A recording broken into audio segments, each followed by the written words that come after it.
Hello everyone. I hope I am audible. So let's start today's tutorial. So this is the tutorial 3. So from today's we'll be mostly discussing the Lebesgue measure, the measure on the Euclidean space. Okay. So this is tutorial 3 NPTEL MA 68 and measure and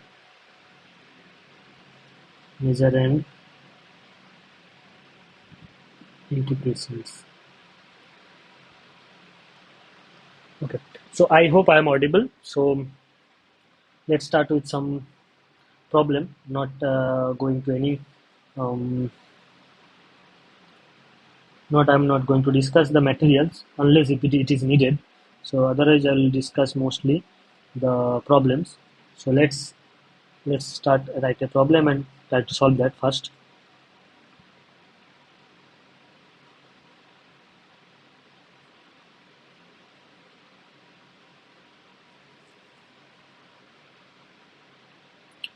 So so problem one. Let G from R to R. Here R is the space set of all real numbers. Be a continuous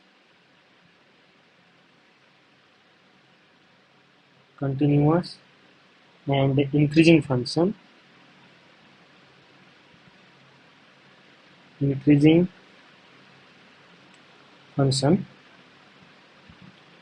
defined for closed interval AB belongs to this P mu G.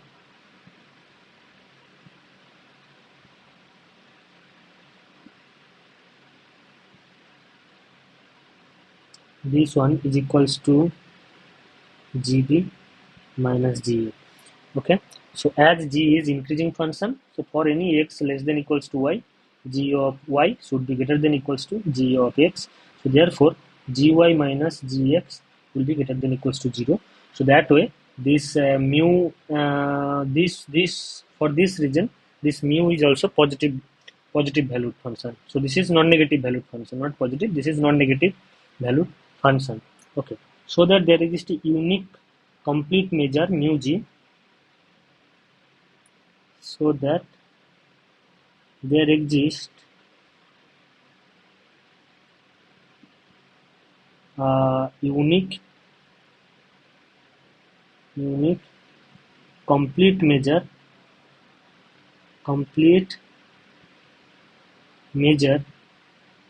mu G bar on a sigma ring containing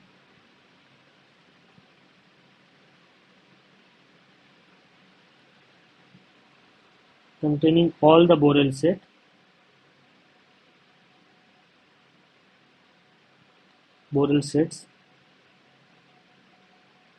which extends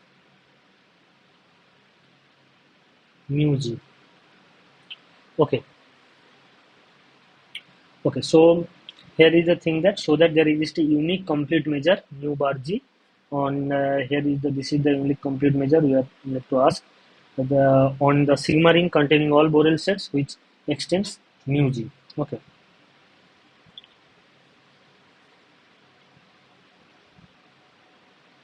so if I can prove that, so what I need to prove?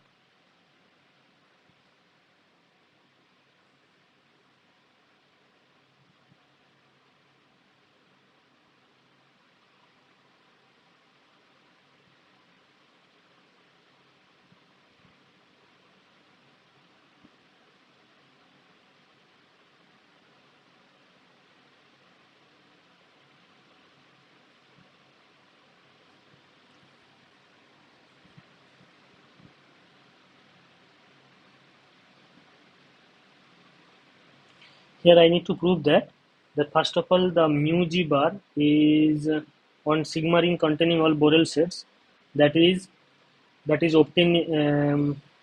Mu g bar is defined on the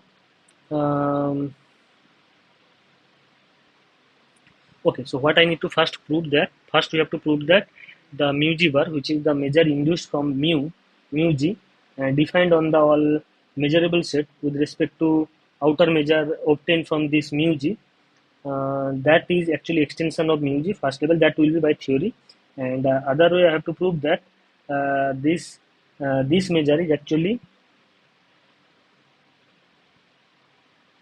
um, unique. First of all, unique, complete will be there. Okay, so by theory we know that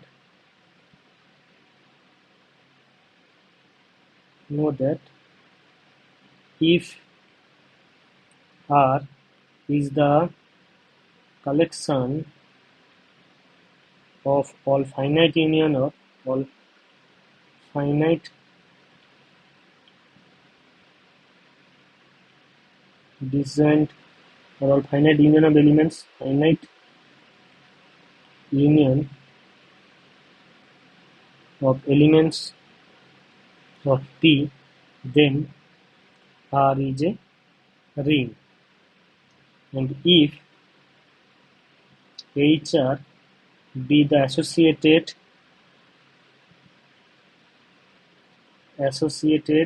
hereditary sigma ring, hereditary sigma ring, then mu star on E is equals to infimum of, then for any E belongs to,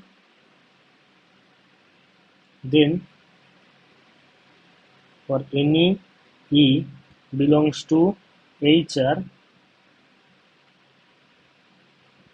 mu star E is equals to infimum of mu summation of j equals to 1 to infinity mu of ei, such that E is subset of union of ei I equals to 1 to infinity, where ei is coming from R, gives outer measure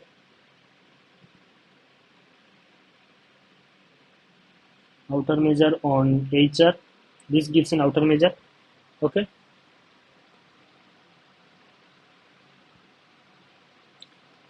when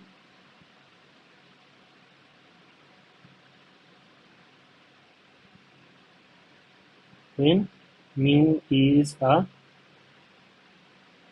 measure on R, which we will prove below.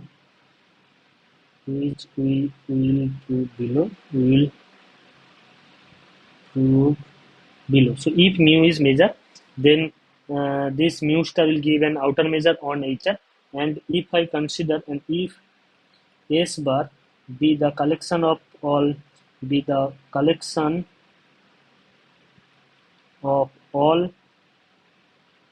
mu star measurable function, measurable set, then if S bar is the collection of mu star measurable set, then S bar be the collection of all mu star measurable sets, then mu star extends mu from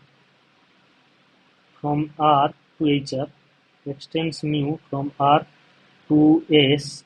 First of all, this is the thing, that means coincides, and mu bar, that is equals to mu star restriction on S bar, is a complete measure.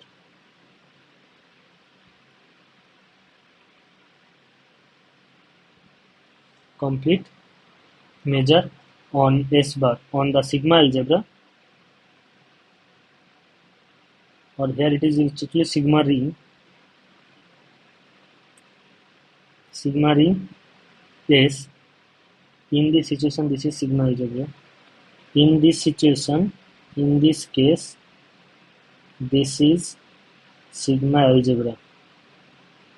Okay, why that I will also prove. This all the red thing will be proving, and then complete measure on the sigma ring. So therefore, this gives complete on which extends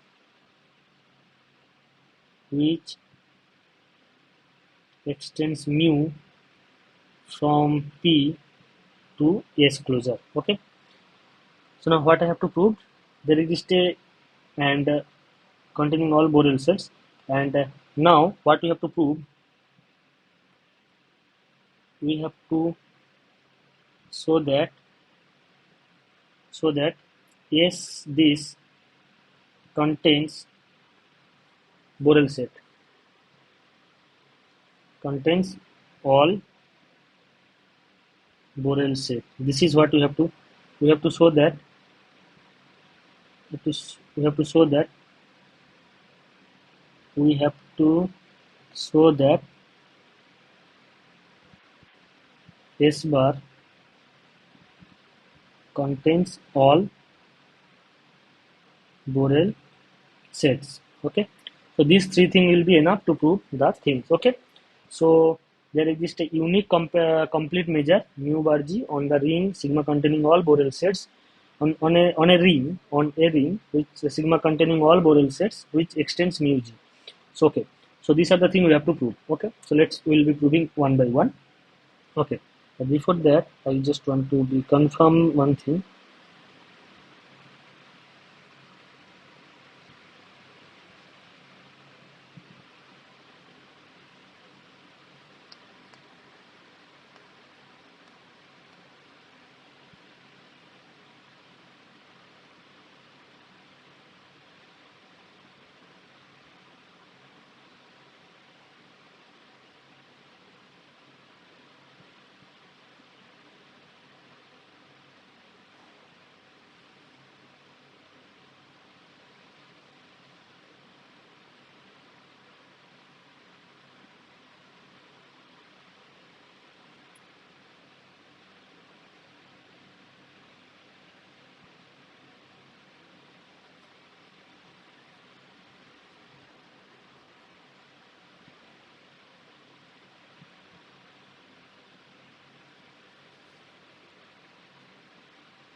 The construction and this construction says that the measure is unique, and this construction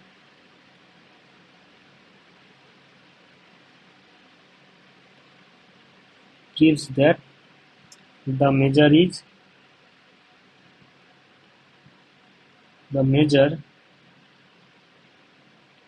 mu bar is unique, which is extended from unique in the sense that it is extended from mu. So I mean there will not be any other measure which will be extended from mu. Mu is unique, which is extended from.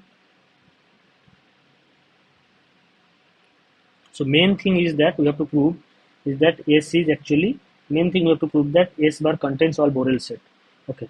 So for that we will be proving that S bar contains all open set, which will essentially turns out that it contains all Borel set because Borel set is the sigma algebra which is generated by all open sets. Okay, there is a theorem that I will state and prove. Okay. So first prove that mu is a measure on R. So clearly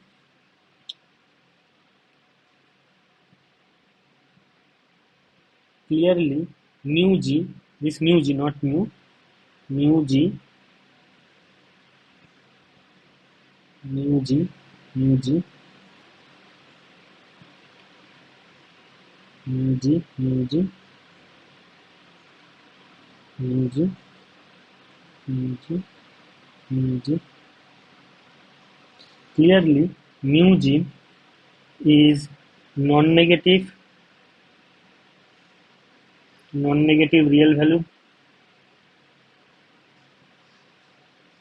as g is increasing function. That's why. Okay, g is increasing, so g will be mu g will be non-negative real value. And second thing is that and mu g at empty set, that will be 0. Why that will be 0?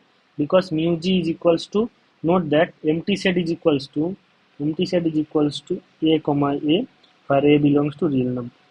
Then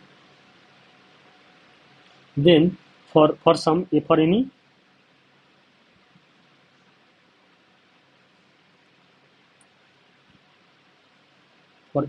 a belongs to real number, then mu of phi that will be equals to g of a minus g of a, which is equals to 0. So this is also done. Now we have to prove that countable additivity with disjoint union. Let ei I equals to 1 to infinity belongs to the collection P be a sequence of be a sequence be a sequence of disjoint half open intervals, disjoint half open intervals,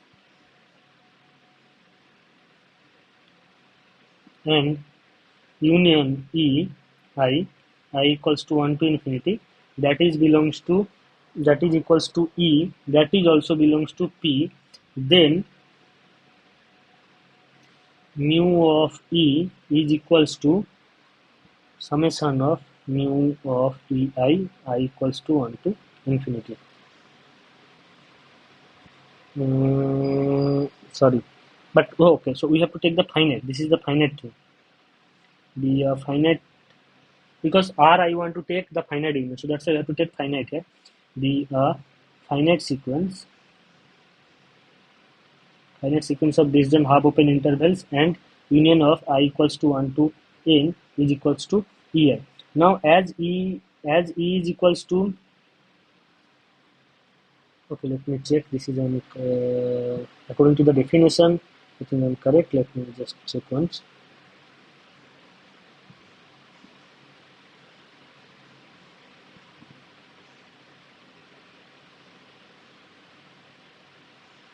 No, I have to take it is for the not finite. This is for infinite sequence.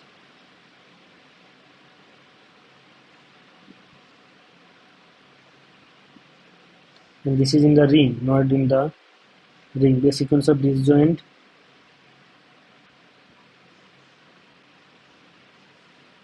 elements from R, and this one in for interval is equals to, this is inside R, then mu of E is equals to this is infinite, but this will follow from a theorem which is proved. This will follow from a theorem. Okay, that I will prove actually. Okay.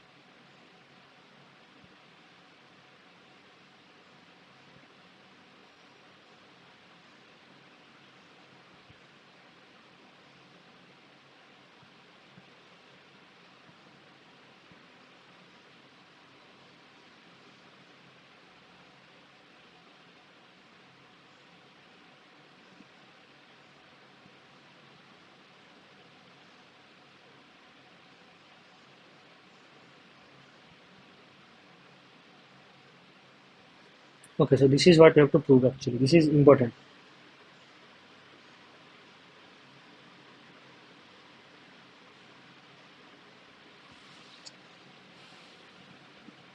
So how, okay, here we have to prove mu g.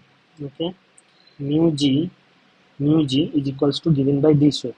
So mu g is the measure. Okay, but by definition,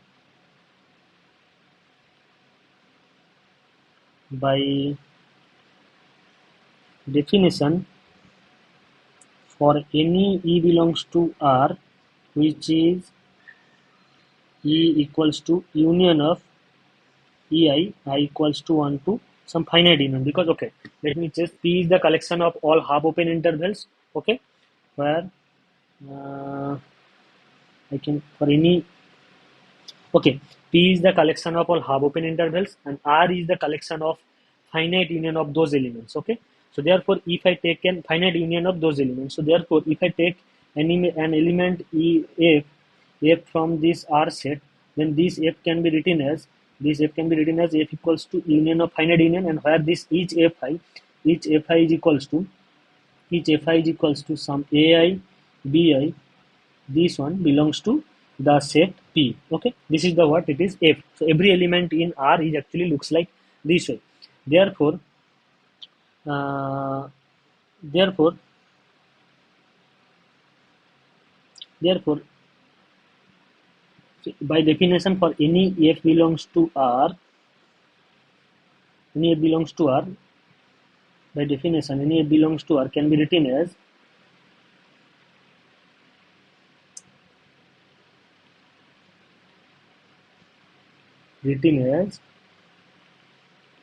disjoint union of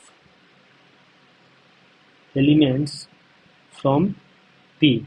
That is, any F, that is, any F belongs to R. F is equals to disjoint union I equals to 1 to n Fi, here Fi belongs to P. Fi is equals to some Ai comma Bi belongs to P, and they are disjoint, and Fi are disjoint, and Fi's are disjoint. So measure of F will be equals to mu g of F will be equals to summation of I equals to 1 to n mu g of Fi. Okay, but mu g of Fi is equals to summation of I equals to 1 to n mu g of Fi is equals to g of Bi minus g of Ai. Something looks like this. Okay, and this is well defined. First of all, this is well defined. This way,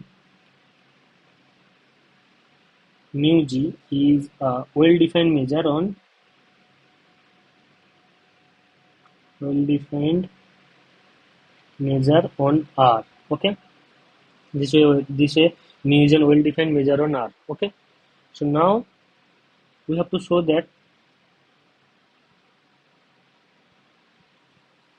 not measure. This is well-defined on R. Okay, this is well-defined on R. Now we have to prove this is measure. We only need to show that this countable additivity, disjoint additivity, we have to prove. Okay, so now here we have to prove that E belongs to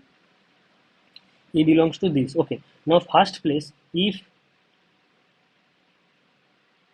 E is belongs to R, as E is belongs to R, as E is belongs to R, E is a finite disjoint union of elements from P.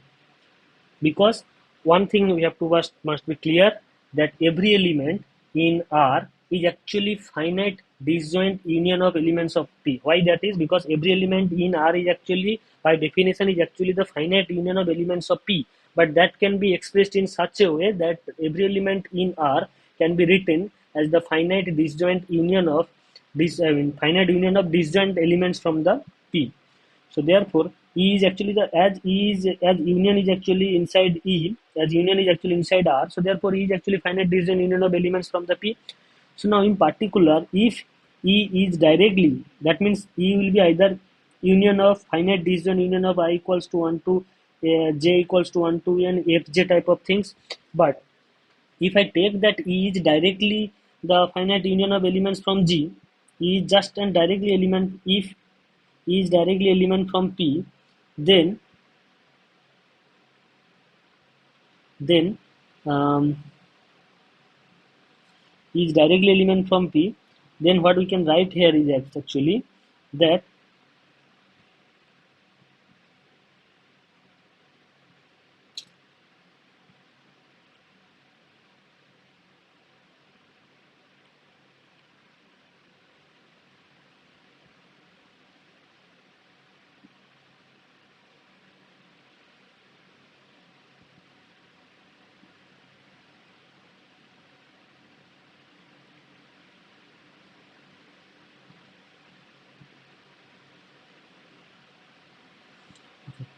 so what we can write here is actually that if E is actually the singleton set, then E can be written as,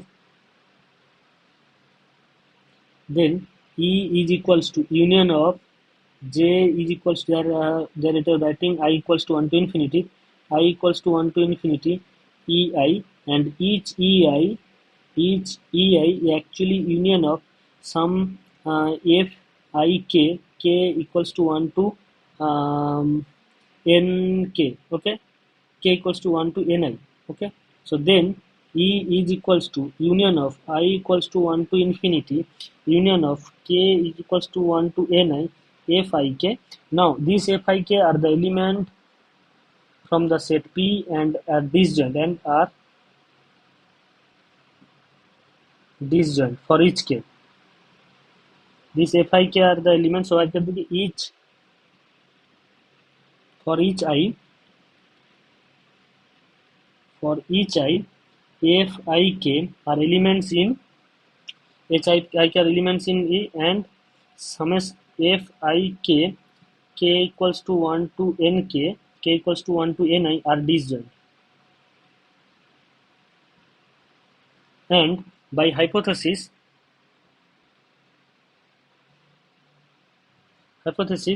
and by hypothesis, this each if ei are disjoint,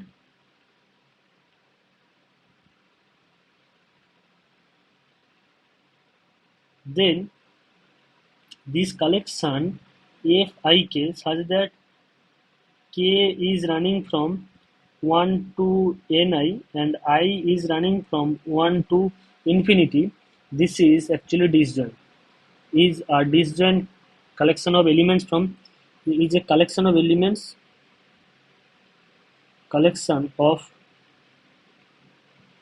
disjoint elements from um, from P that gives and this gives that mu of E that will be equals to summation of I equals to 1 to infinity summation of k equals to 1 to infinity mu of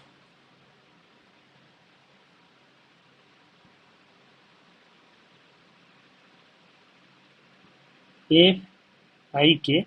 Now note that now note that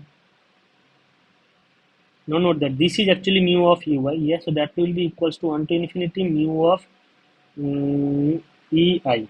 Okay, so this is what, so counter-substitute, this is all happens whenever e belongs to p. Whenever e belongs to whenever if e is equals to summation of union fi I equals to 1 to some finite union I equals to some 1 to k, and this fi are element in p, then similarly then we get that each fi can be written as union of j equals to 1 to infinity fi intersection ej. Okay, and these are, and mu of fi is equals to summation of j equals to 1 to infinity mu of mu g. All these are mu g. Okay, mu g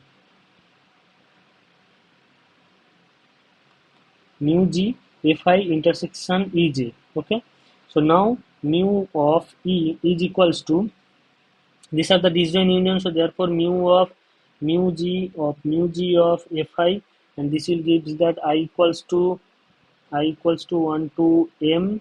This will give that I equals to 1 to m summation of j equals to 1 to infinity mu g of fi intersection ej, and that will give that mu g of ei I equals to 1 to infinity.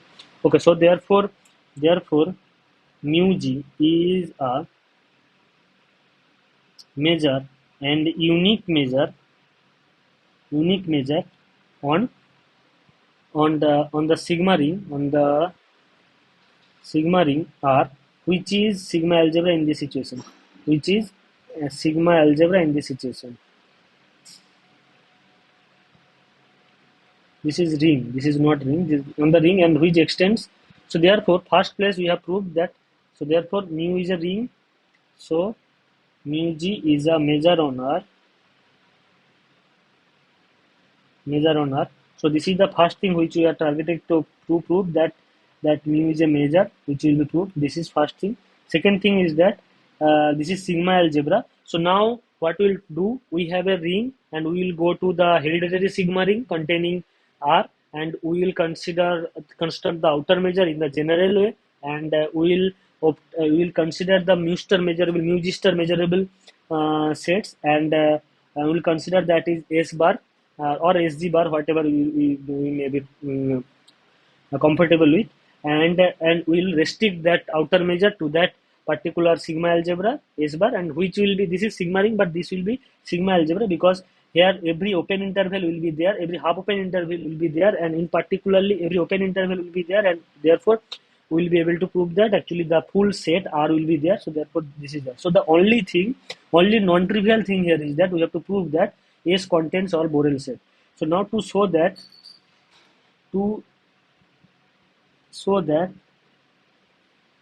S contains all the Borel set,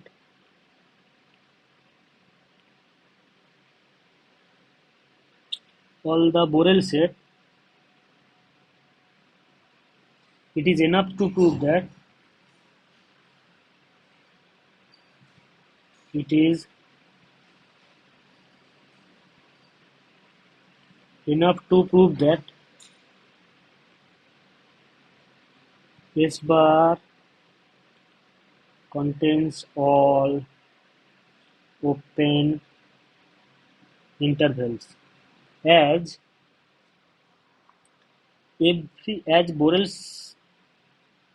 Borel sigma algebra is generated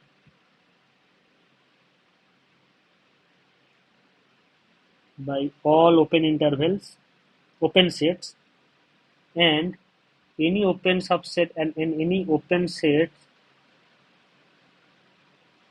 in R is, this is the real line R, in any open set in real line R is countable union of open intervals. Countable union of open intervals. As any open set in R is actually countable union of open intervals, therefore it is enough to prove that this contains all open intervals. Okay.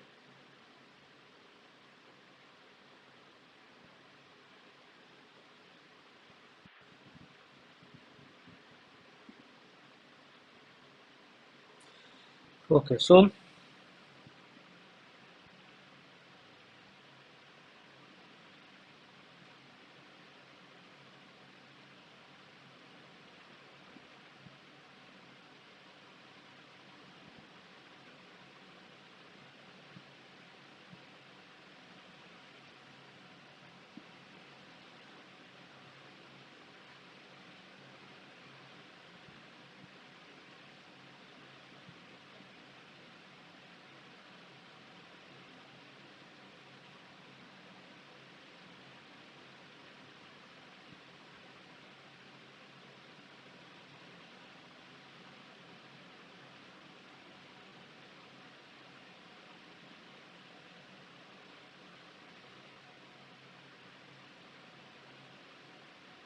okay, so we'll show that this will contain all open intervals basically.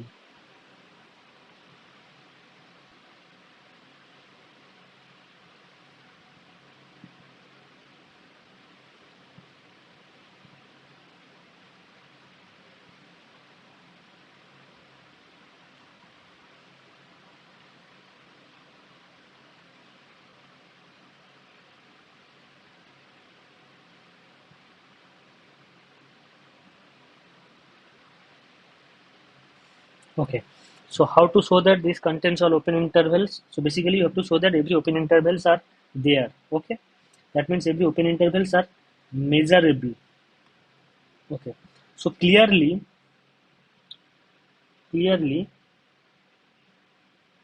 for any A and B belongs to R, half open intervals are there. Okay, now these are in there because this is already defined in there. So but I have to show that AB as an open interval, that is there. So this can be written, but this is equals to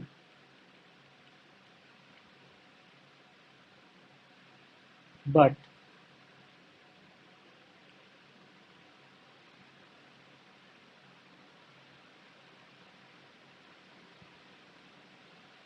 note that this type of intervals are measurable. This type of intervals are in, okay, why that is, this type of intervals are in S bar, as S bar contains the S bar contains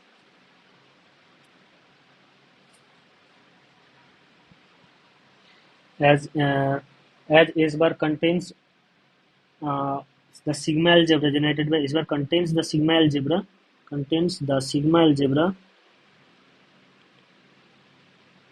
This is also theory. These are all red things are somehow theory. Sigma algebra. S bar contains the sigma algebra generated by R. Sigma algebra. There is a name. This is called SR. Sigma algebra. This containing sigma algebra generated by R. Generated by R. So therefore, so in particular,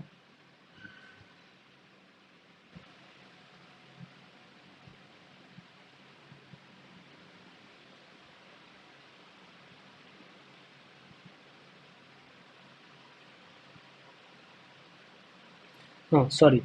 So what we have seen actually, let me recall that. Note that for any half open intervals like closed interval A and B, this type of things are in S bar. Okay, and as S bar contains the sigma algebra SR generated by R, so in particularly P will be there. Therefore, this type of intervals are in actually there. So this is what making there, and S bar is actually the sigma algebra, right? So therefore, so we can write but um, but okay, note that this is not but note that this A is equals to, can be written as A to A plus 1 by n intersection of, basically intersection of n equals to 1 to infinity. This can be written like this way, and this is inside the sigma algebra B, because this type of things are already in P, so therefore they are in the sigma algebra S bar, and therefore the sigma algebra is closed under countable intersection, therefore this is also there, so therefore A is also there, and also the sigma algebra is, therefore that implies the open interval AB is actually inside the, and as open interval AB is actually the, this is the thing, and so these elements are, this element is inside P, which is subset of S, and this element is also inside S. So therefore this gives ultimately that this belongs to this belongs to the sigma algebra S generated by it. So this gives that all the open set, and consequently all the open subsets of R, and consequently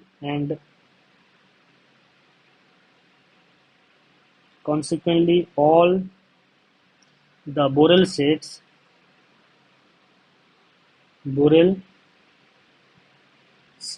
are in S bar. Okay, so this completes the things. Okay, I hope this is the, so therefore mu G bar is the unique measure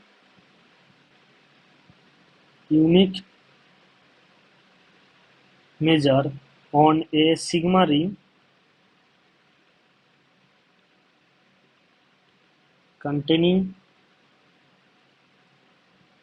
Borel sets which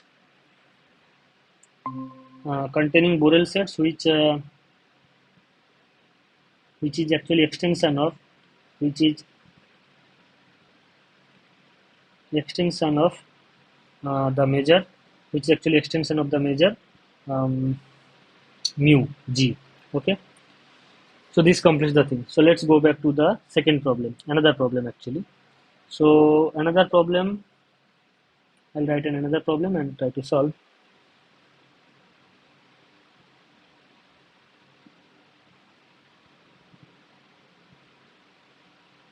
So problem 2,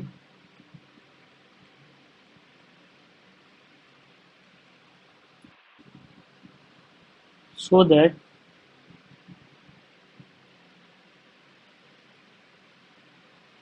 every subset of the plane,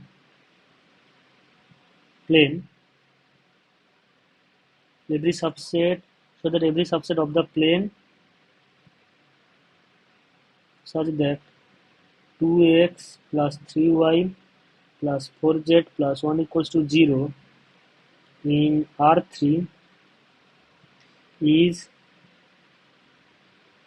Lebesgue measurable.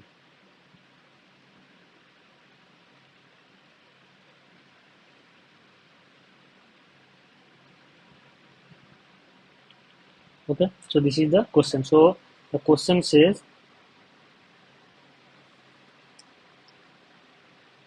sorry, so that every subset of the plane this is actually every subset of the,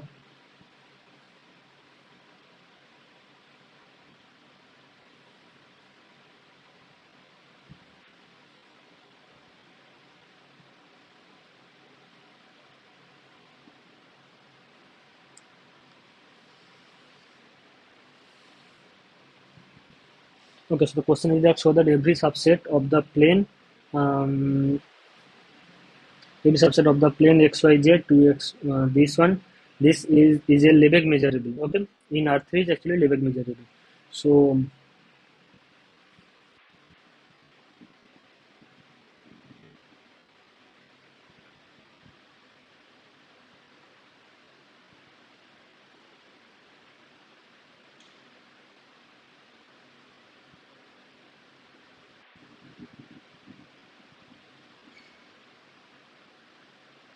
note that, so first of all note that this set actually x, y, z, which I can give the name E is equals to, note that the set x is equals to, note that the set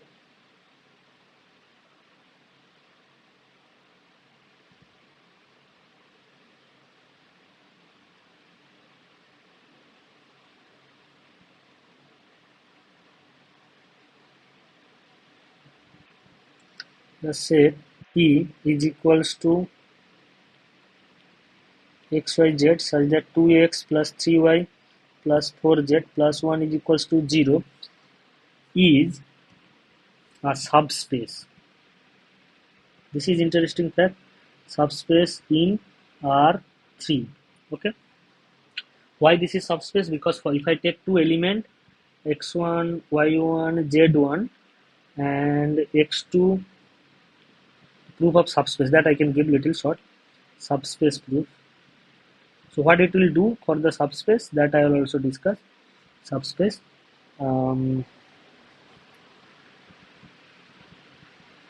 Subspace, that why this is subspace, because if I take x1, y1, z1 and x2, y2, z2, these two element inside the set E, then for any scalar, alpha belongs to real number R, alpha x1 comma y1 comma z1 plus x2 comma y2 comma z2, that is again inside the set E. This is not very difficult. I mean, we have to prove that this scalar times thing is actually satisfying these conditions. So now, and also this subspace has dimension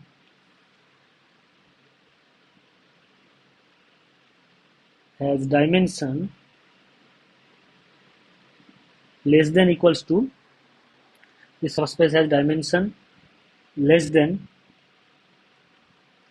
it has dimension exactly 3 dimensions, 2 dimension, dimension 2, which is typically less than 3. Then measure of the set E is equals to 0, and Lebesgue measure, where this Lebesgue measure, this M3, here M3 is the Lebesgue measure, here M3 is the Lebesgue measure,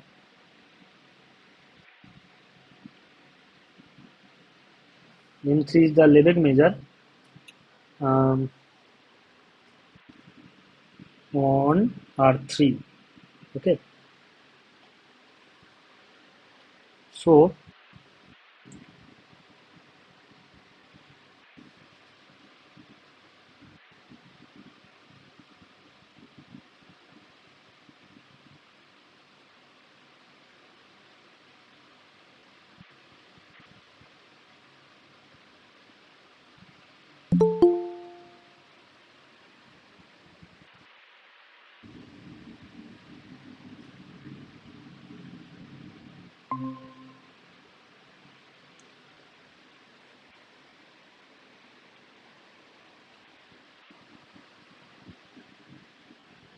so there is a theorem that says that if a set has Lebesgue measure, if a, I mean, any subspace of Lebesgue measurable set is actually, any subspace of Lebesgue measurable set actually has the measure 0 actually. Okay, so that's why, because there is a theorem. Okay, let me state exactly that.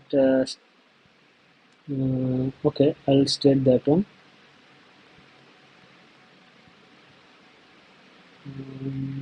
Just a minute. Let me get the theorem.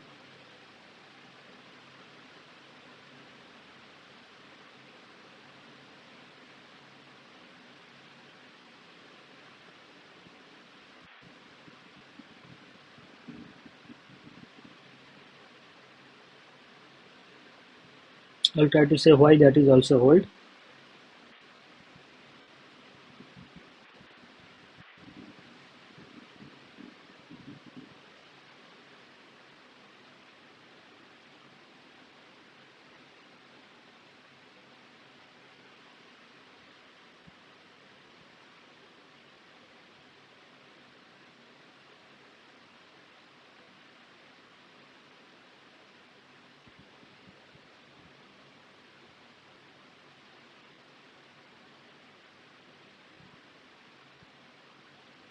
Just a minute.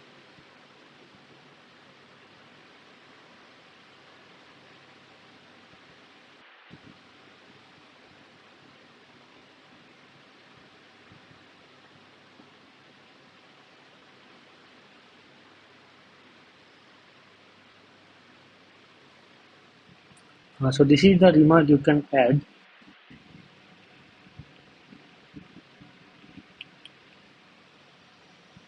Remark says that Lebesgue measure in Rn of any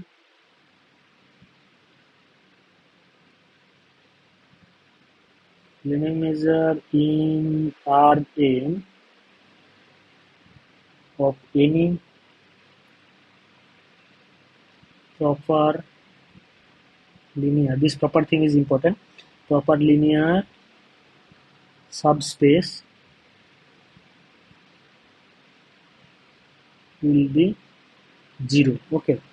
So Lebesgue measure of any proper linear subspace is 0. Okay. So why this is happened? So if I say why this is happens, this is because suppose, let's take a subspace E. Let's take R2 which is equals to x and y such that x and y both are individually inside the set R. Okay. Now this can be contained in R3 by taking that, x comma y comma 0 such that x and y belongs to R2, and right now this is a subset of R3, and this is clearly proper subspace, proper subset, and this is a subspace. This is a subspace. This is a proper subset basically. Subspace. Then measure of this particular R2, then measure Lebesgue measure of R in R3 of the R2, Lebesgue measure in of any set basically one can take. Let um, let E is subset of, or I can write it as F as a subset.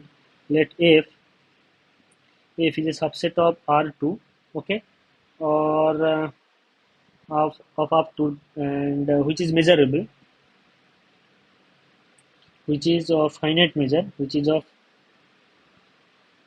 finite measure, then this F is contained in R3 as F comma 0, that way, as this set x comma y comma 0, such that x and y belongs to F, and this is as a R3, this contains as this set, okay.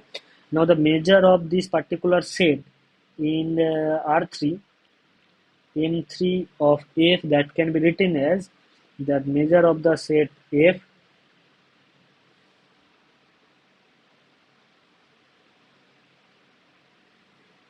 which can be written as, and this can be written as, so this can be written as intersection of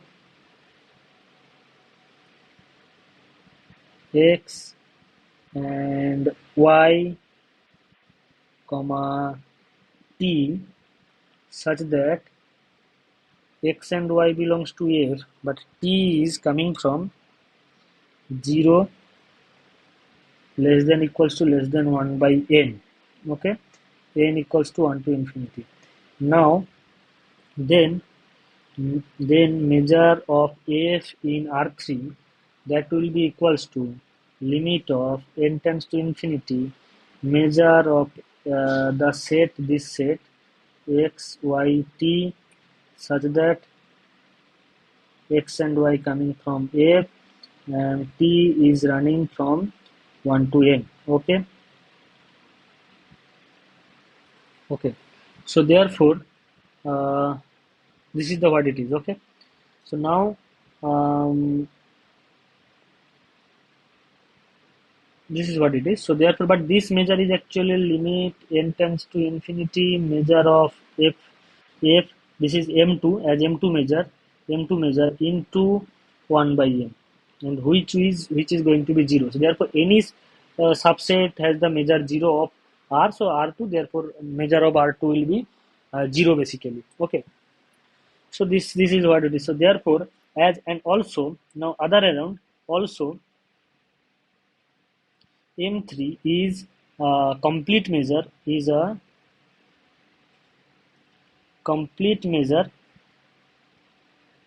on R3. So therefore, if M3 of E is equals to 0, then M3 of A is equals to 0 for any subset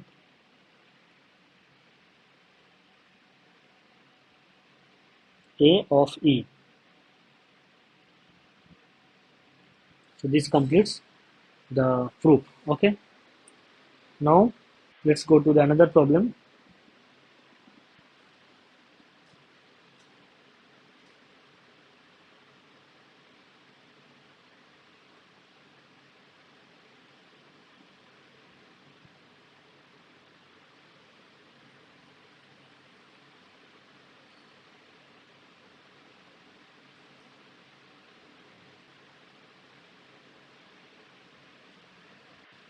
So that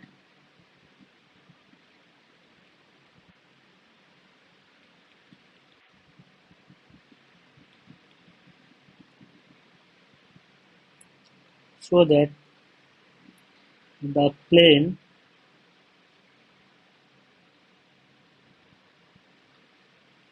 R2 cannot be expressed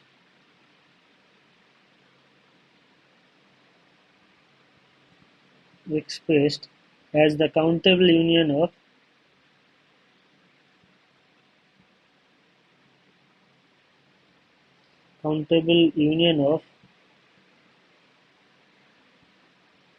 straight lines. Okay.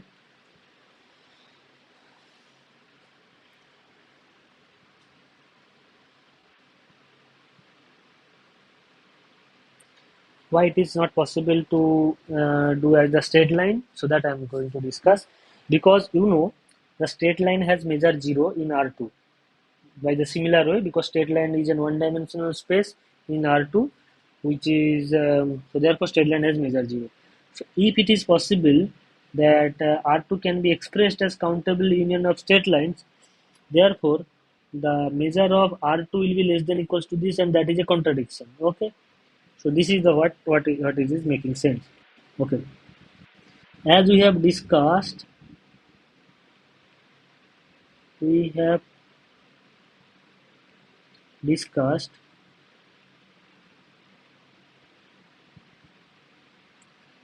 in the last problem that we have discussed in the last problem that um, that measure of a proper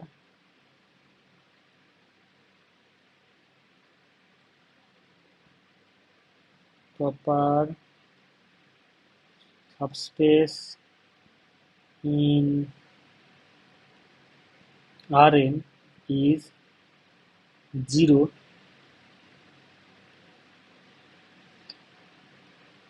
with respect to the Lebesgue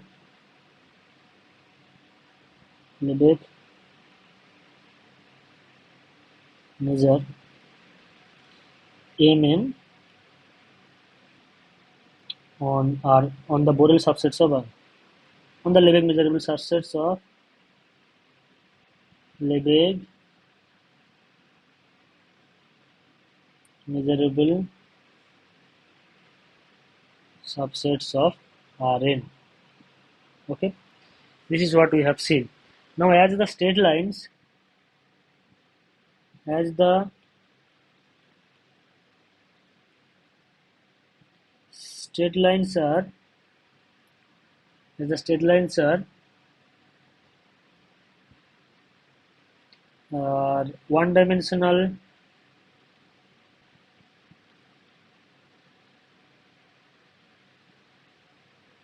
subspace of R2, then measure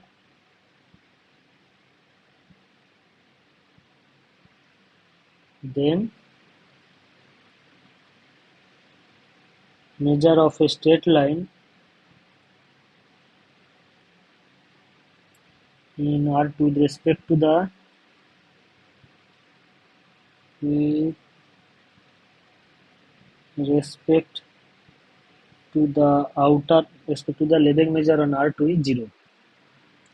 Respect to the Lebesgue measure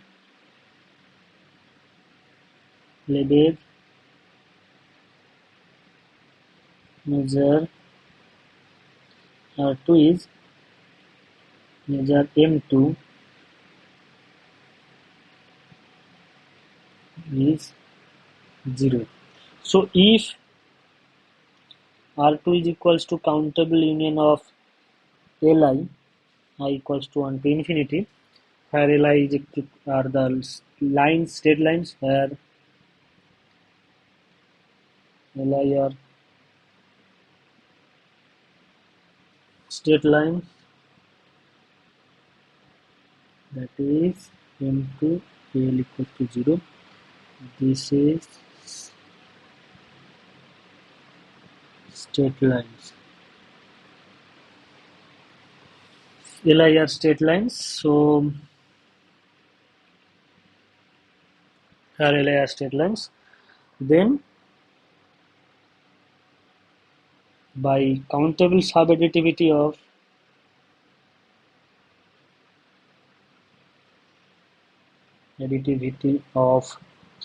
measure M2 on R2 on the Borel subset on the Lebesgue measurable subsets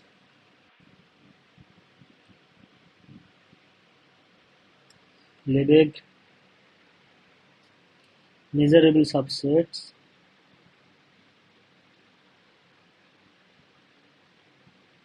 of R2, we get mu of R2 is equals to summation mu of R2 less than equals to summation of I equals to 1 to infinity mu of Li. Okay. So, but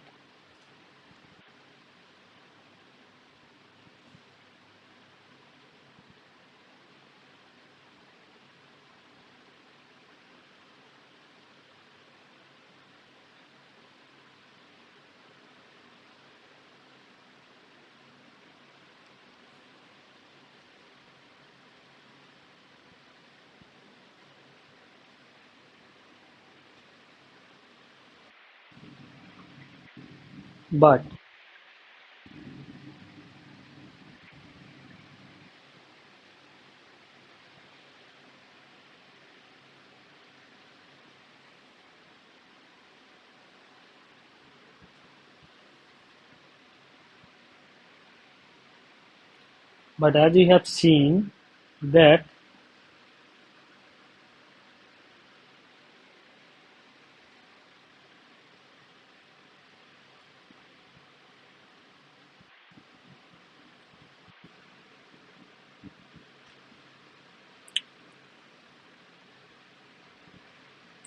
okay, but as you have seen that mu measure of the Li are actually 0. This gives that mu of R2 is actually less than equals to 0. But sorry, this is not mu, this is the M2.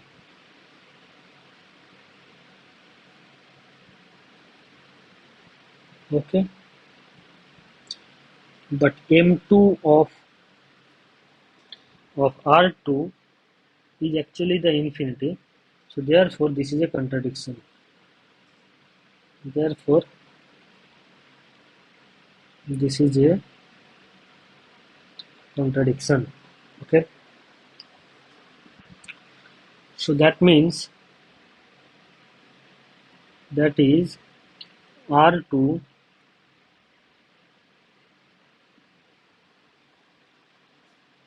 cannot be written as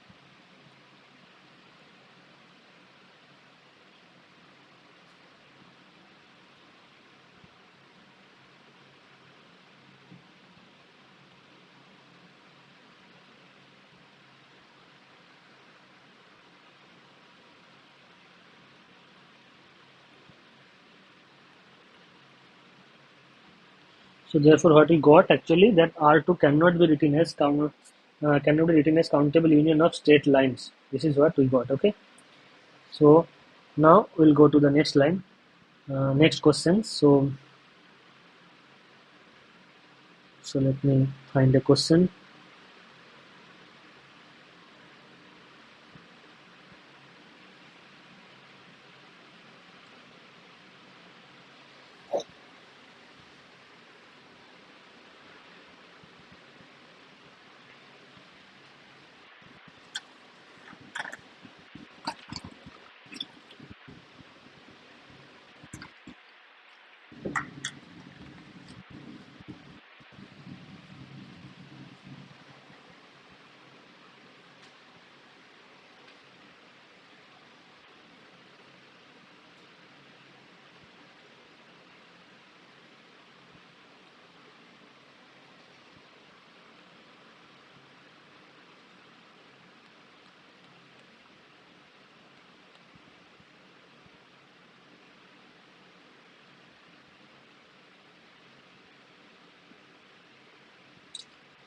So another question is that,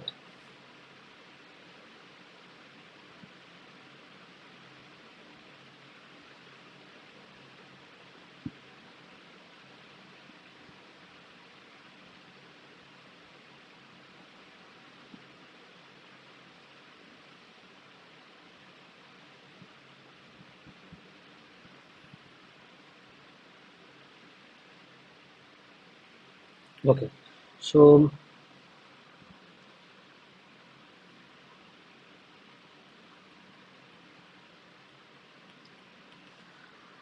let T from R to R be bisexual such that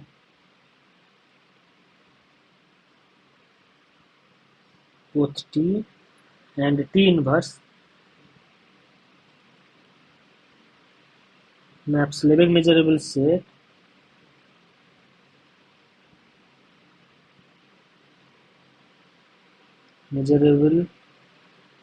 sets onto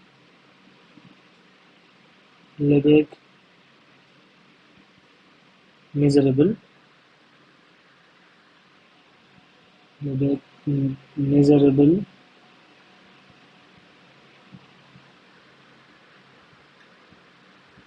Lebesgue measurable sets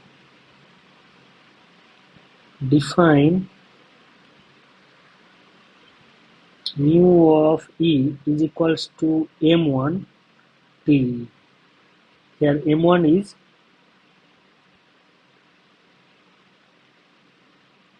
Lebesgue measure on measurable subsets of R.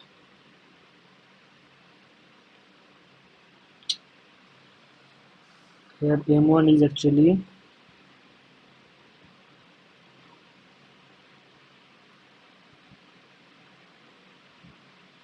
Lebesgue measure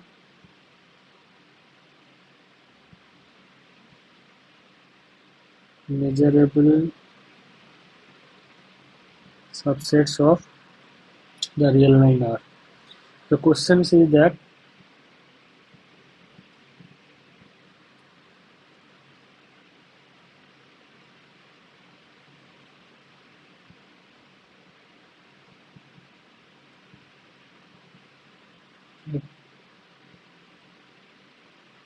okay, so that mu is a complete measure on L1. This is the Lebesgue measurable sets. Okay, this is sigma algebra of Lebesgue measurable set.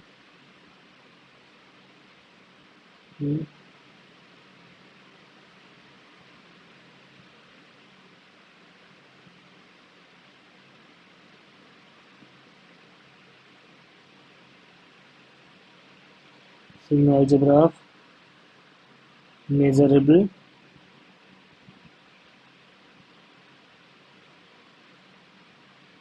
sets. Sigma algebra of Lebesgue measurable sets. Okay, so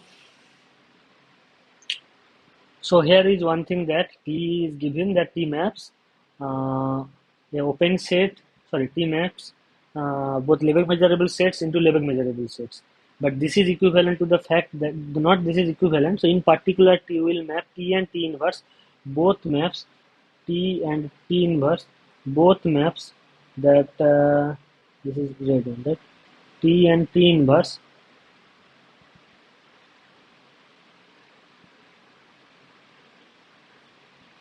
maps Lebesgue measurable set. So as T, so therefore T is an homeomorphism. That is what we can say. Okay. T and T inverse maps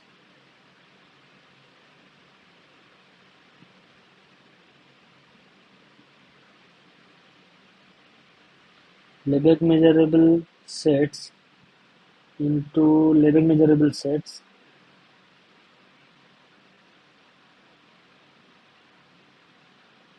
measurable sets. So in particular, T and T inverse maps open set to open set, and also T is bijective. Also T is bijective. This fact gives that both T and T inverse are continuous. Okay, that both T and T inverse are continuous. So that means gives that both T and T inverse are continuous. That means that is T is a homeomorphism. So whenever you have a homeomorphism, there is a theorem. So I'll recall that theorem.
To show that it is a complete measure, what you have to show that if a set has measure 0, its subset will be there.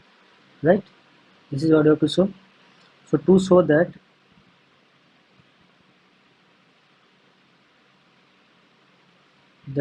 mu is complete, you have to show that if mu is complete, so that mu is complete, to show that mu is complete, we need to show that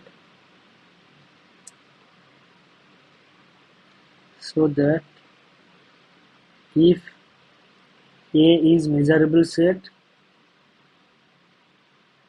A belongs to L1 and mu of A equals to 0, then any subset E of A implies that E will be also measurable. This is what we have to show. Okay. So now what we will show is that mu inverse, if we show that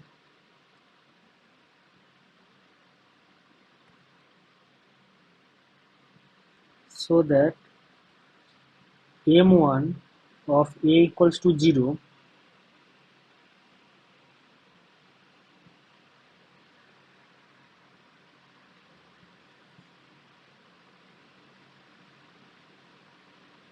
okay, 1 minute.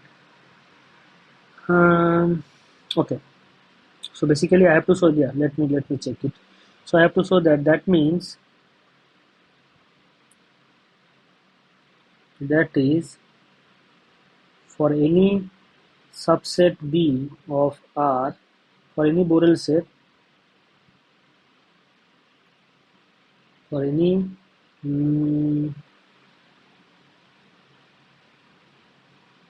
subset B. Okay, let me just check one more thing.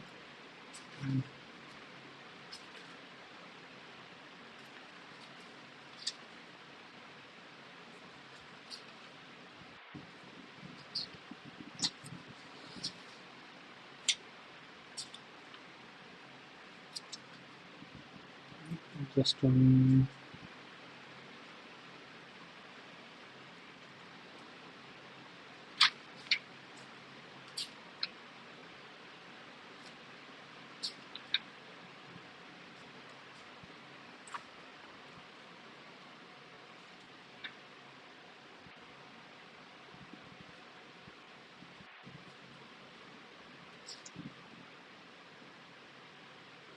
For any subset B of R,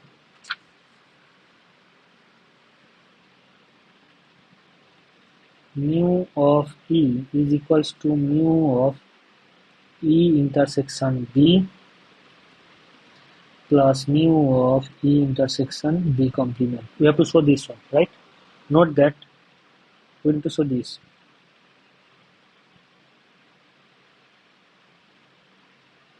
So this. Okay. So now mu of E that is equals to m1 of T, right? m1 of T, that is by definition. Now m1 of T is equals to m1 of T. Okay. As E is measurable and T is a, so here is, we can write as E is measurable, T is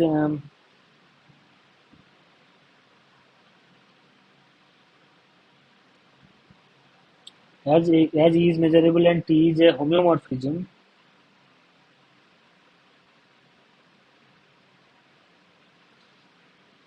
TE is again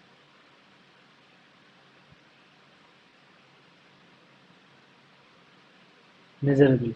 Okay, this is very easy fact, because E is measurable, T is homeomorphism, so that means T has to be satisfied these conditions. I mean, otherwise, if I take collection of all measurable sets, there it will be.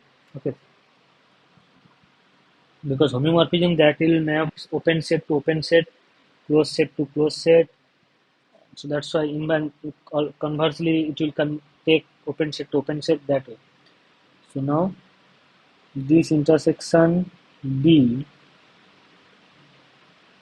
or we can write T inverse B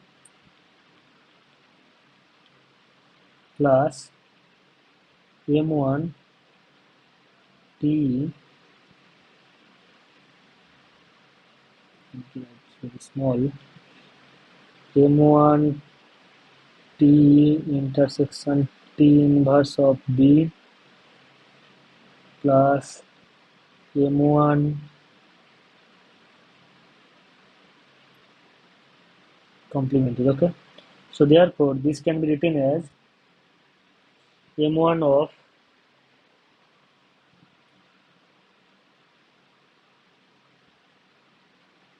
T of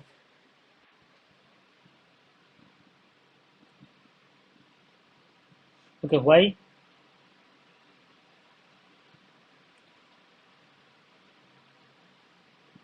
So let me write this one is there. Let me complete this. T is again measurable. That is, for TB belongs to R, we can write that M1 of T is equals to M1 of TE intersection TB plus M1 of TE intersection TB inverse. Okay, sorry, not TB inverse, T complementary. Okay,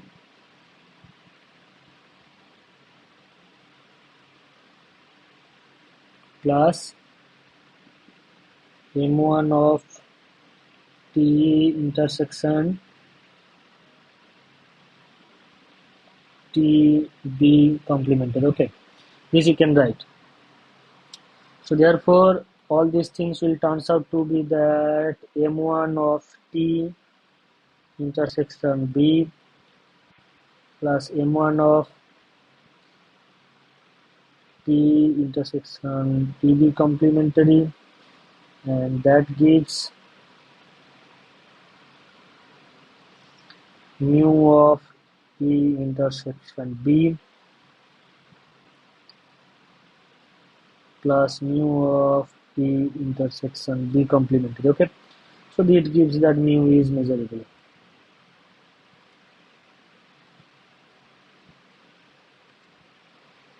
Sorry, this gives that E is measurable. Okay,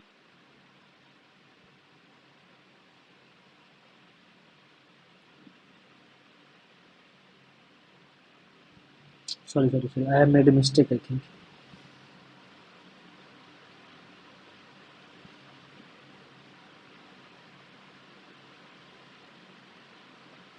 Yeah, here is the mistake. What we have to show that, okay, note that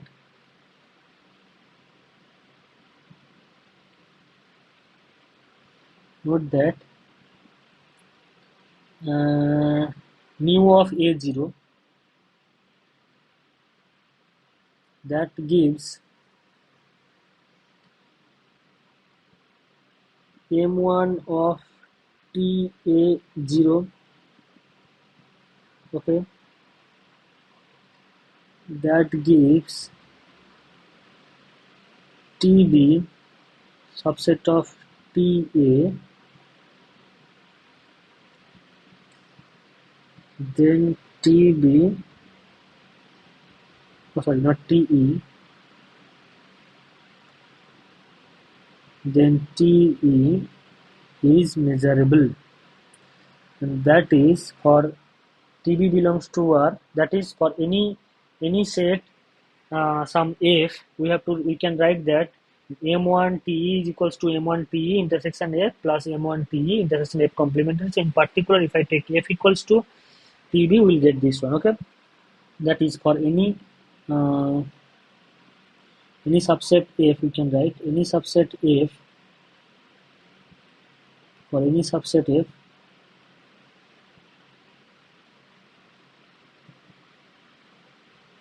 subset f of R,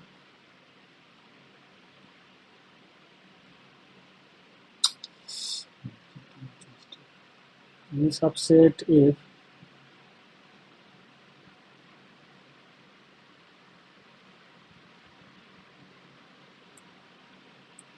So yeah, so in particular for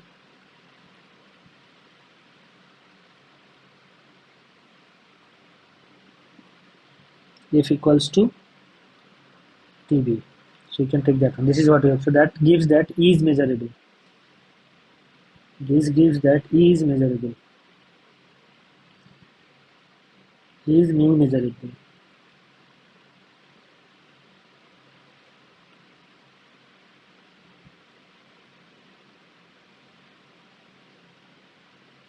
Measurable. Okay.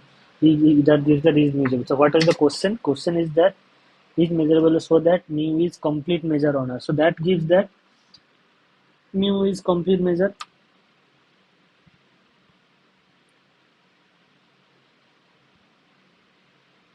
Why I am getting mu is complete measure? Because if I have started that A is a set which has measure 0, then any subset E, we have started that A is a set, measurable set which has measure 0, and E 0, so that will give that this is 0. Okay.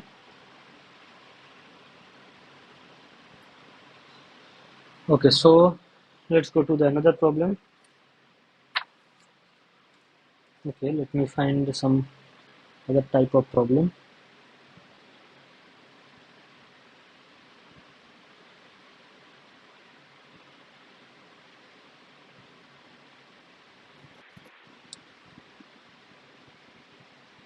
Okay, let me look at these things again. So P and T both Lebesgue measure. Okay,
Yes, this is correct. So let me find another problem and let's do that. So problem number, this was the problem 4. So that's problem 5.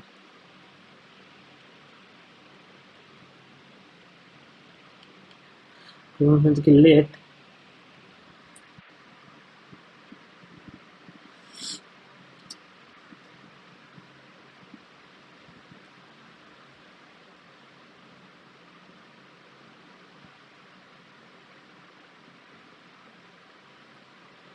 let Wn is equals to Mn. This Mn is the Lebesgue measure. Okay, Mn is the not Lebesgue measure in Rn.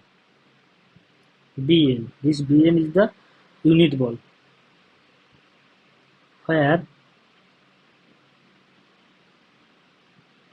Bn denotes the unit ball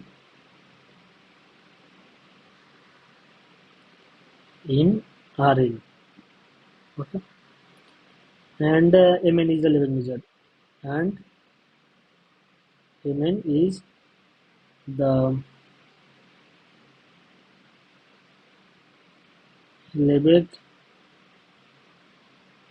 measure on Rn, you can say, or in the Lebesgue measurable subsets of R.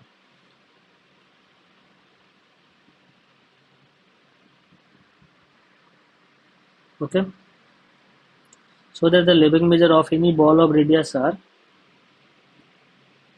so that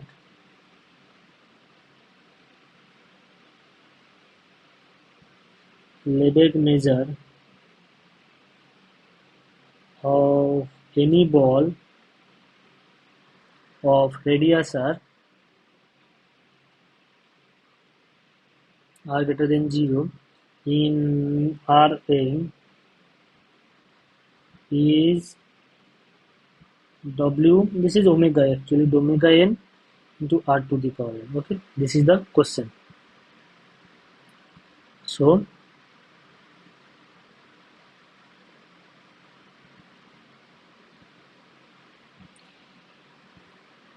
here we have seen in the last, okay, there is a theorem. Let me first recall that theorem.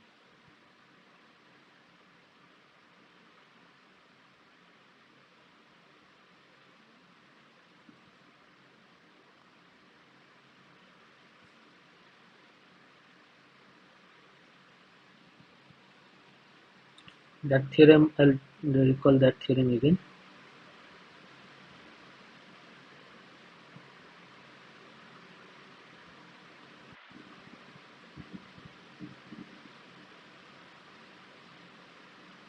The translation, which is nearly similar to the previous questions what we have done.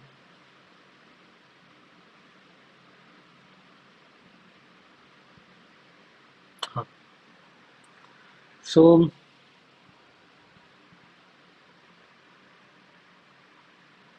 let, so I can write it as theorem. Let x not be a fixed point in Rn. Okay, be a fixed point.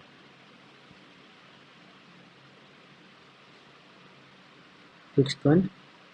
Let T from Rn to Rn be a map which is translating points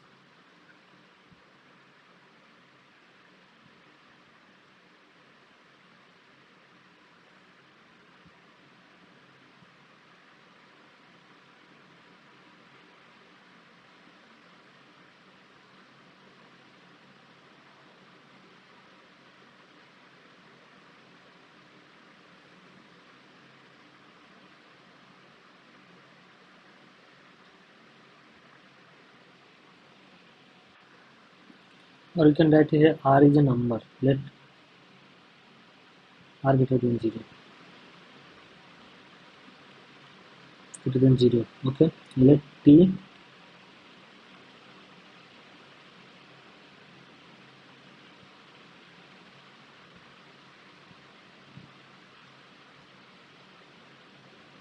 be a map given by sending every element, that is x1, x2, xn, to the r x1, xn. So then P maps unit ball to the ball of radiation. Unit ball centered at 0,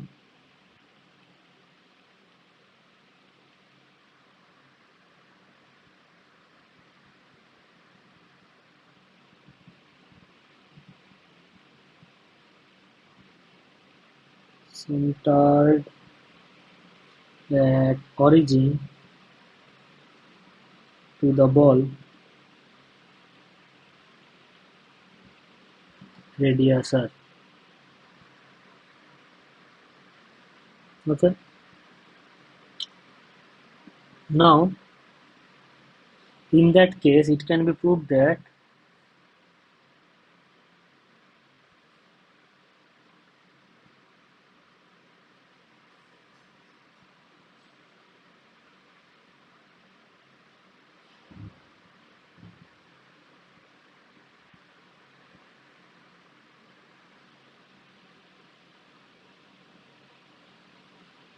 moreover T is a linear transformation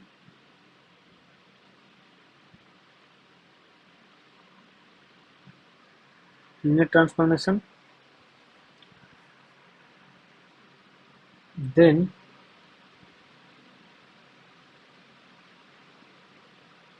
theorem.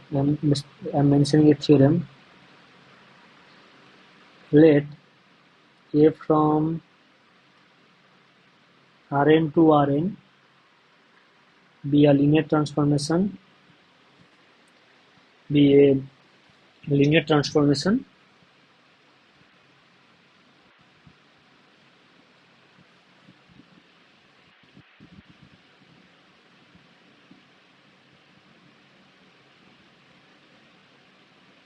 is a linear transformation. Let E be any Borel set in Rn, then measure of the set AE, that is equals to determinant of A whole into measure of the set E. Okay. Now, note in our case,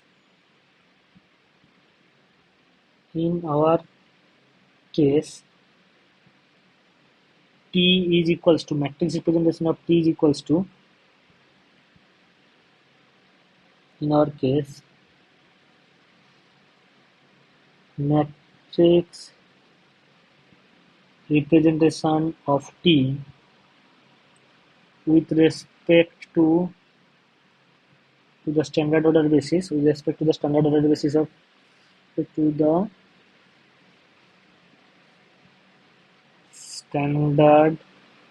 ordered basis of Rn is R 0 0 0 0 R. So this is basically diagonal with diagonal entry 0 and all other entry are 0. Okay.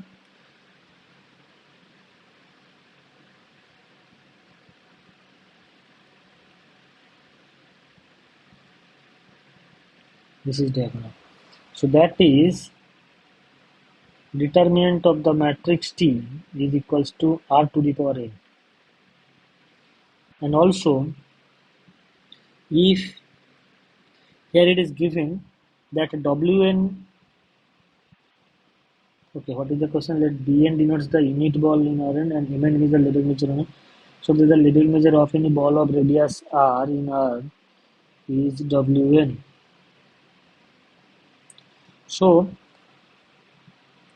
as it is given, also it is given that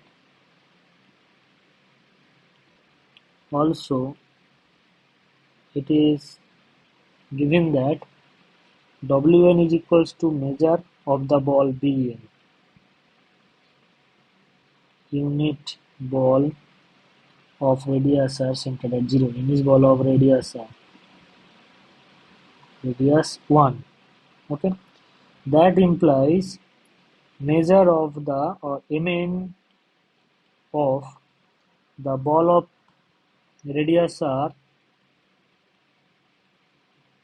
this is equals to Mn. Okay, first of all, determinant of t, determinant of t, mod of determinant of t, Mn of, okay, basically there is an intermediate step that I have to write, that can be written as Mn of t of B01, which is actually the ball. Okay, that is equals to determinant of t mod of into Mn of B01, which is the unit ball of, and that is equals to r to the power n. There is small r to the power n. We have actually small r to the power n. Small r, small r, small r. Okay.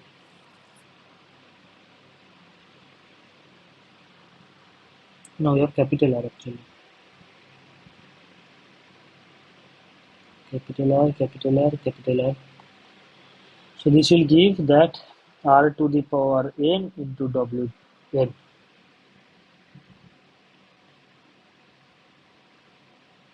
Oh no, sorry, smaller. We have smaller.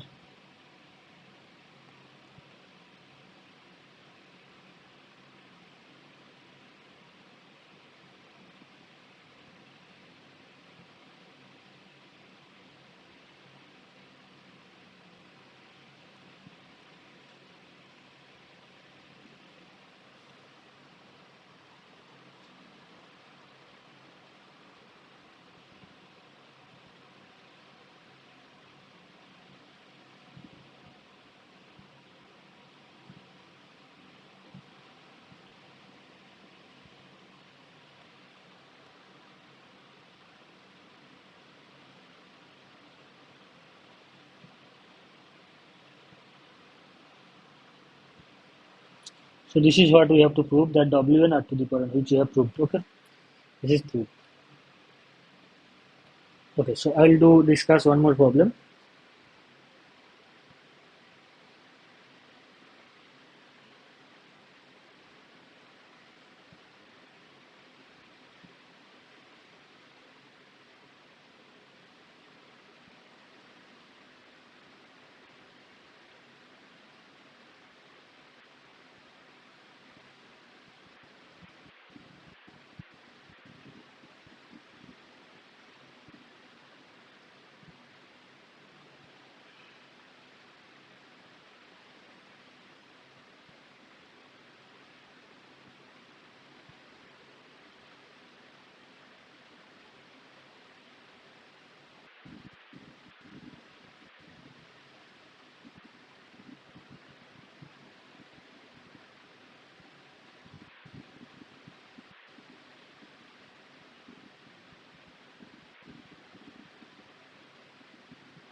Okay, so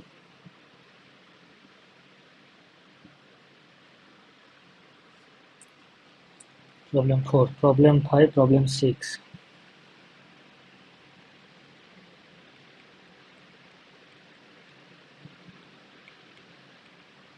So problem 6 that first of all give a definition of interesting fact that absolutely continuous. Let mu1 and mu2 be two measure defined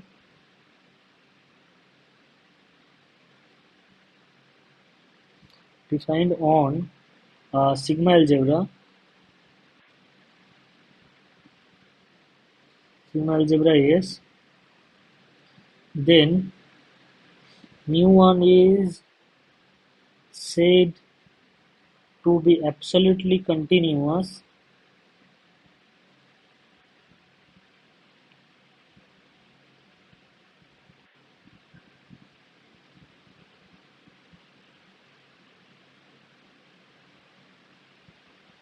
absolutely continuous so to absolutely continuous with respect to mu2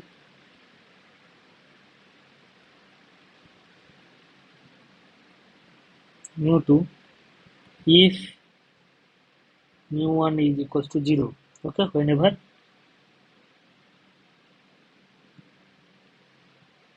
mu2 is equals to 0.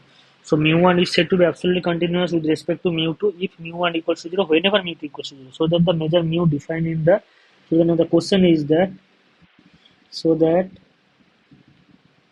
the measure mu defined in problem 4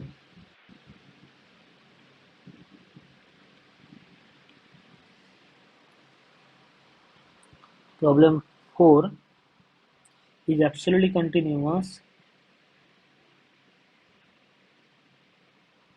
with respect to the Lebesgue measure.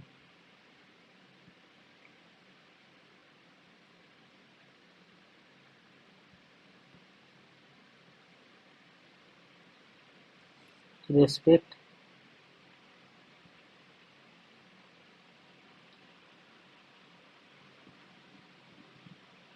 Lebesgue measure. So that means we need to show that, recall that, what problem says, recall that mu of E, recall that T from R to R be a homeomorphism, that is bijective, and T and T inverse are both are continuous. Actually, we have given the fact that T and T inverse both match Lebesgue measurable sets to the unto Lebesgue measurable sets. That means in particular it will set. That means in particular you can show that it will map open set. No, sorry.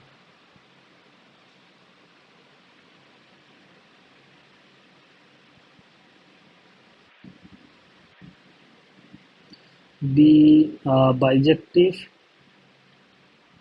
Okay, just a minute.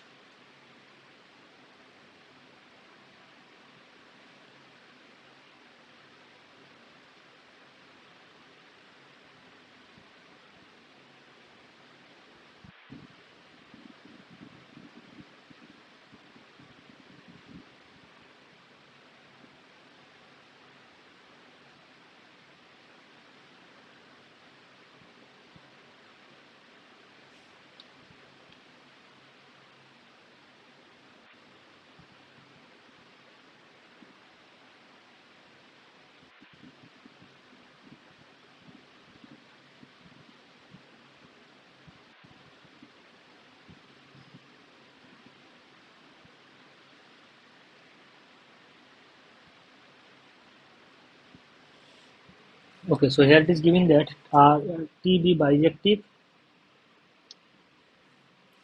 T be bijective, and both T and T inverse maps Lebesgue measurable set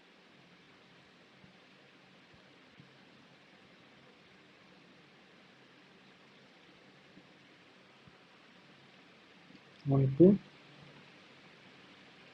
Lebesgue measurable set.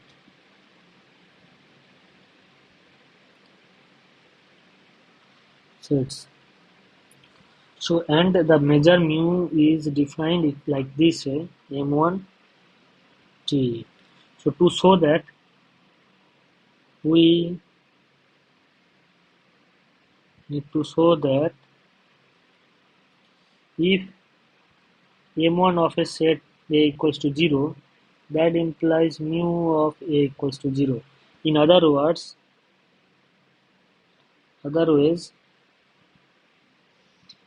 m1 of t of a equals to 0. So if m1 of ta is not equals to 0, then what we can say?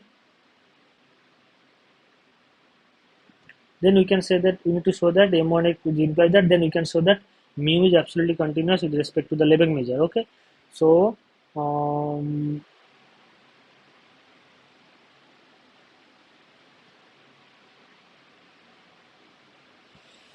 if m1 of a equals to 0, then mu of a equals to 0. In other words, we have to mean that mu1 of ta is equals to 0. If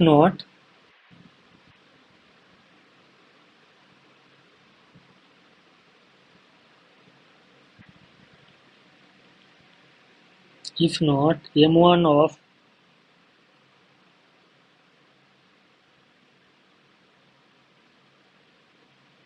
ta is greater than 0, not equals to 0, strictly greater than 0, right? So therefore,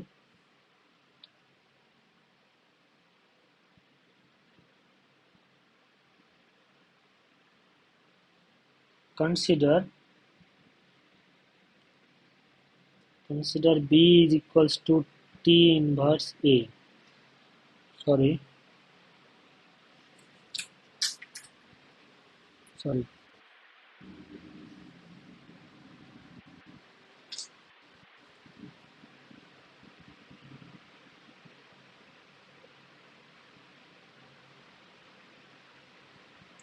Consider B is equals to T inverse of T.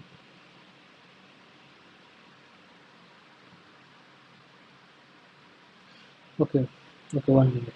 So if M1 TA is greater than 0,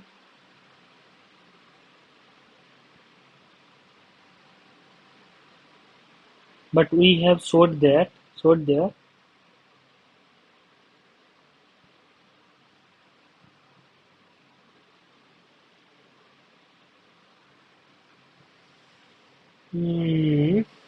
mu of A is 0, then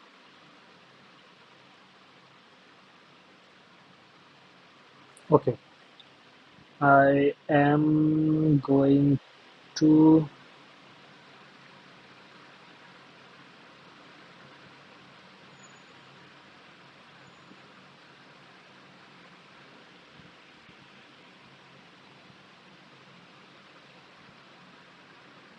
G subset of A, then T inverse T of G subset of T of A, then M1 of T of A is equals to M1 of T of A intersection T of G plus just a minute.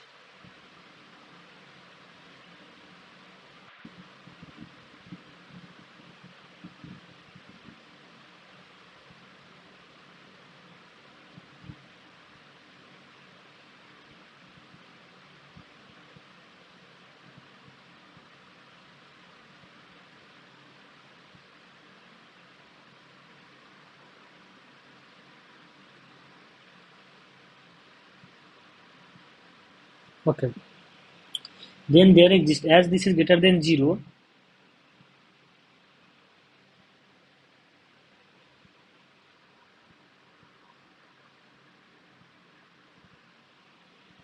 then there exists a set B subset of TA such that B is non-measurable.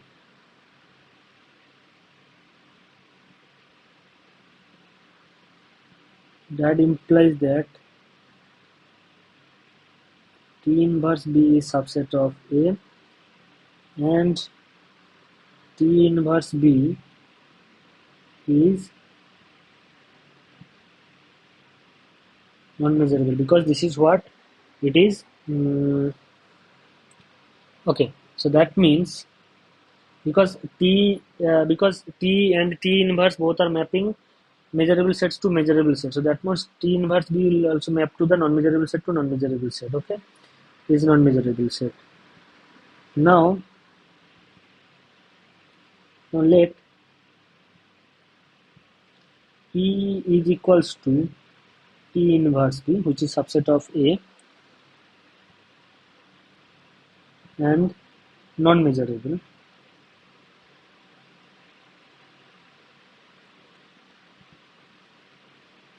This non-measurable, the subset of non-measurable. Note that M1 of A is equals to 0, right? Also, M1 is complete. So this contradicts the fact that, so basically this contradicts the fact that M1 is complete. So we must have we must have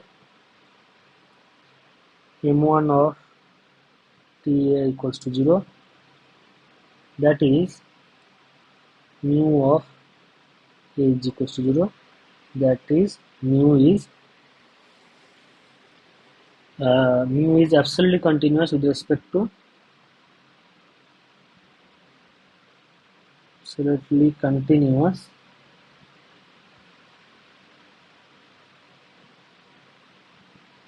with respect to M1. Okay, so this completes the book. So let's reread once again. So what it is, the question was, let mu1 and mu2 be the measure defined on a sigma algebra S.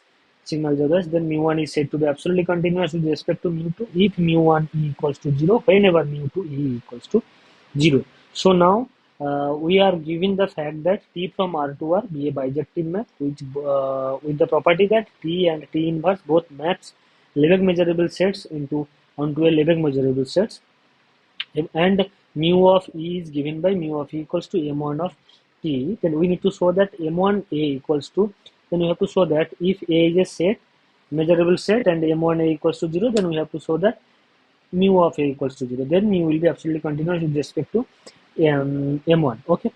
So now, so that means we have to show that M1 of TA equals to 0.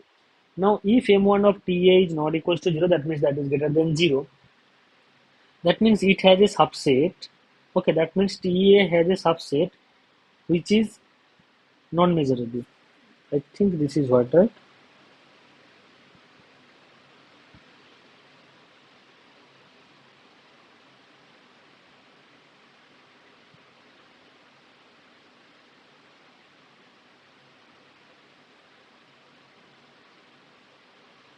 Because T maps the all measurable sets to all measurable sets and onto all measurable sets.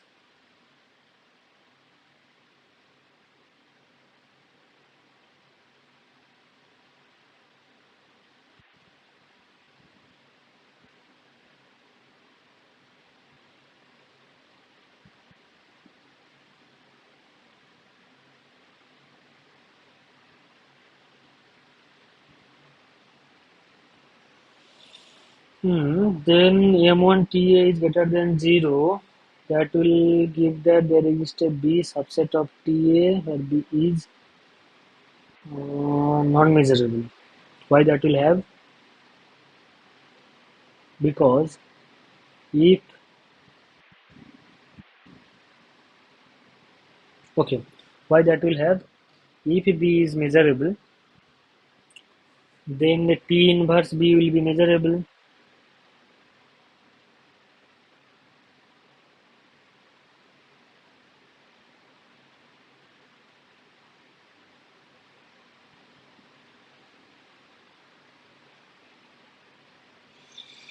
Just a minute.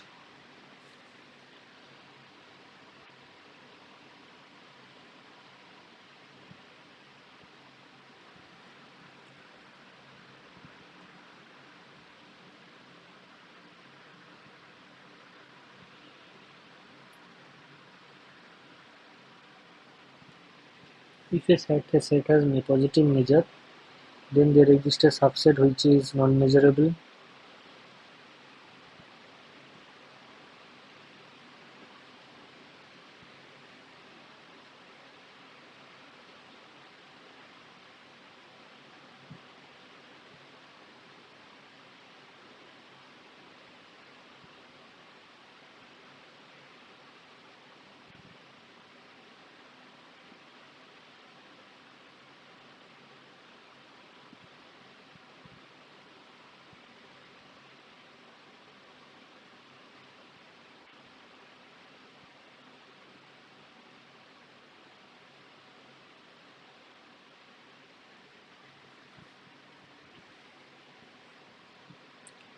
So T inverse B is subset of A. Now, as B is non-measurable, T inverse B will be non-measurable because T and T inverse both maps measurable set to measurable set. Okay. So therefore, if I consider E equals to T inverse B, that is a subset of A. That is becoming non-measurable, but that is a contradiction because mu1 of A is equals to 0, and this contradicts the fact that mu1 is complete. Okay. So this is all, but here is only one fact I have to confirm this one, but I'm little worried about this one. Let B1 is this and B is non-measurable. If we have a set of positive measure, then there exists a subset of non-measurable sets. Okay, let me check this one.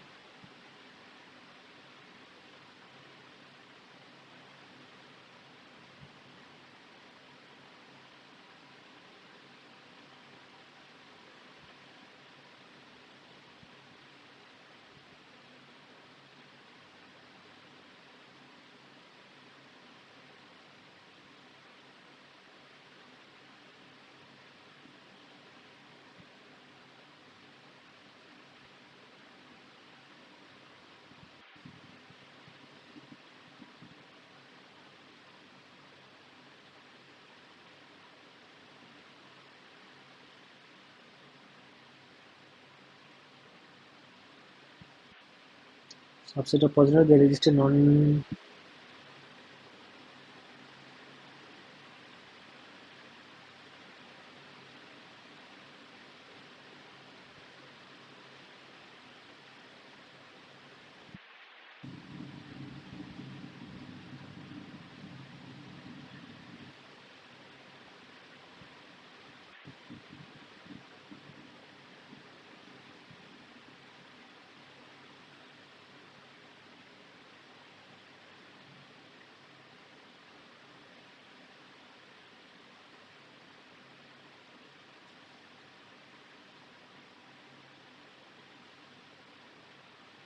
So this is the important fact actually. Yeah, if we have a set of positive measure, so the fact if we have a set of set A,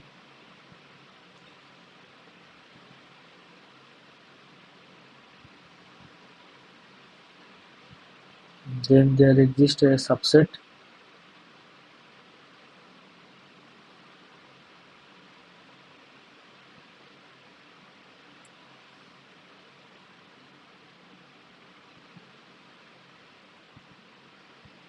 this A has to be measurable set. If we have a measurable set, okay, let me write it this clearly. If we have, let A be a measurable set such that let A be a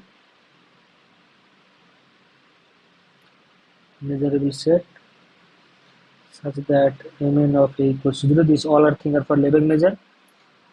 Then M1 of greater than 0.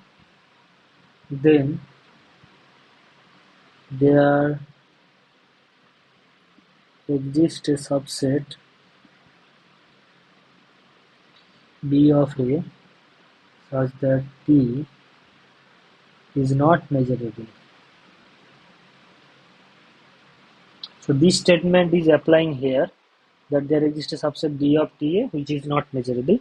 So if that is not measurable, T inverse B subset of A will not be measurable because T inverse actually T and T inverse mapping from measurable set to onto measurable sets. Okay, so this is what is the fact doing the job. Okay, I hope this is all. So I will stop here for the next tutorial. Will we continue from the next part? Okay, thank you.